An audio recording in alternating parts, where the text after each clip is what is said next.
histoire qui se passe en Côte d'Ivoire. Je vais vous raconter l'histoire de Yao.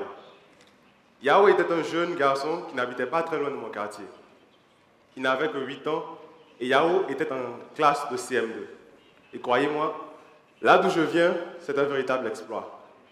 Yao était issu d'une famille modeste et n'avait droit qu'à un seul repas par jour. Pouvez-vous imaginer un enfant de 8 ans qui a droit qu'à un seul repas par jour? Un jour que Yao revenait de l'école, il s'est fait mordre par un chien. Et après avoir été conduit à l'hôpital, Yao, étant donné la gravité de sa blessure, devait recevoir 5 doses du vaccin contre la rage. Mais savez-vous combien coûte une seule dose de ce vaccin à l'Institut national d'hygiène publique de Côte d'Ivoire?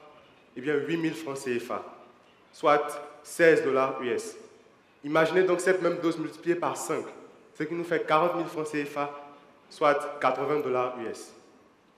Mais la même dose de ce même vaccin coûte 11 500 francs CFA en pharmacie, soit 23 $ US. Alors multiplié par 5, ça nous fait 57 500 francs CFA, soit 115 $.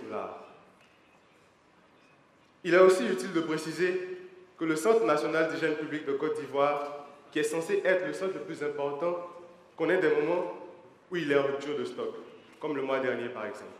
Et en plus, il ferme ses portes à 14h30. Est-ce utile de vous dire le sort qu'a connu le petit Yao? Je ne pense pas. Mais pour ceux qui ne l'avaient pas compris, Yao est mort. Ce petit garçon de moins de 8 ans, d'à peine 8 ans, n'a pas survécu. Quelle est donc cette Afrique où des enfants meurent par milliers, par centaines? J'ai beau y réfléchir, mais je ne comprends rien. Peut-être est-ce parce que je suis trop jeune pour comprendre.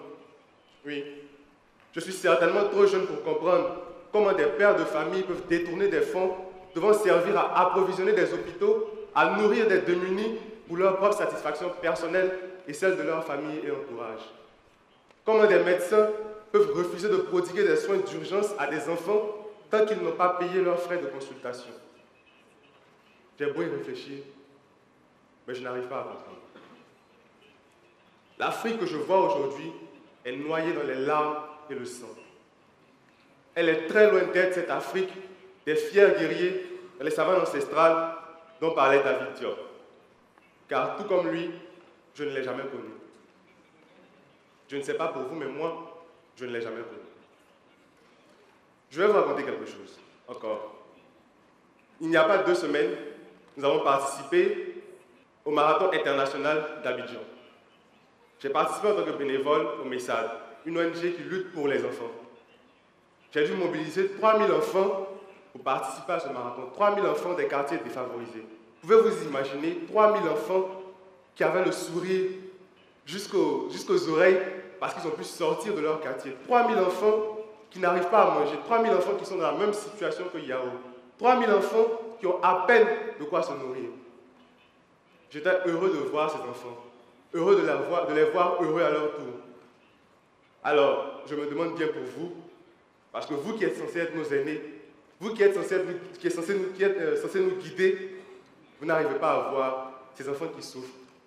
Vous n'arrivez pas à voir cette joie que vous aurez pu leur donner si vous investissez au moins le minimum de votre temps. Quelle est donc cette Afrique qui a des terres les plus fertiles au monde et qui pourtant laisse ses enfants mourir de faim?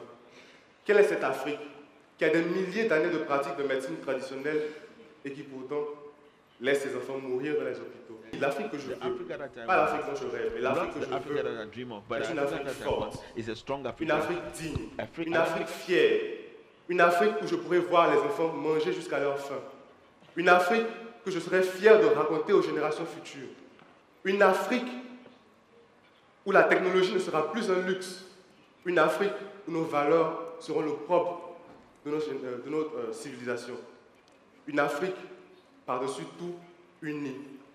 Car comme le disait Nelson Mandela en son temps, aucun de nous, en agissant seul, ne peut atteindre le succès.